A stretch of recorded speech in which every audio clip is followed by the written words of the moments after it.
उपमुख्यमंत्री अजित पवारांनी लाडक्या बहिणींसाठी खुशखबर दिली।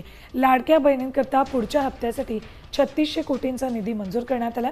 आजपासून त्यांच्या खात्यावर रक्कम जमा होईल असं अजित पवारांनी सांगितले।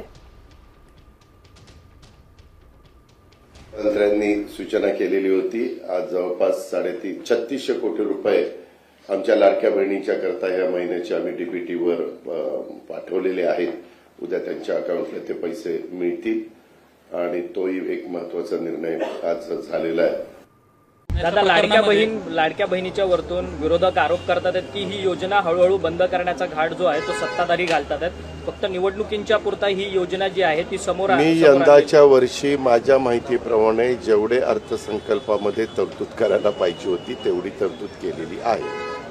ज्यावेळेस असं काही घडेल त्यावेळेस तो प्रश्न विचारा। आता घडलंय का नाही घडलं, आम्ही ती योजना चालू ठेवणार आहे हे आम्ही सर्वांना सांगतोय आणि ती चालू ठेवली आहेत। महिलांना फक्त 500 रुपये दिले जाणार, त्याच्यावरतून विरोधक मात्र आक्रमक झालेत, म्हणतात की जिथे 1,500 रुपये दिले जाणार म्हणजे त्यांना नमो शेतकरी योजनेच्या अंतर्गत त्यांना 1000 रुपये मिळतात आणि आता लाडकी बहीण योजनेतून त्यांना फक्त 500 रुपये अशी संख्या जी आहे ती 8 लाखांवर। आमचं म्हणणं आहे की त्यामध्ये कुठल्या तरी एका योजनेचा लाभ घ्यावा। मग त्यांनी इकडची योजना जी आहे राज्य सरकारची ती 500ची केंद्राची ती त्यांना मिळेलच। केंद्राच्या योजनेचा आणि राज्य सरकारचा अर्थार्थी काही संबंध नाही, कारण मोदी साहेबांनी ती देशातल्या शेतकऱ्यांना दिलेली योजना आहे। जर असं काही असेल तर ही 500 रुपयाची योजना ती न घेता 1,500 रुपयाचा फायदा म्हणजे लाभ घ्यावा।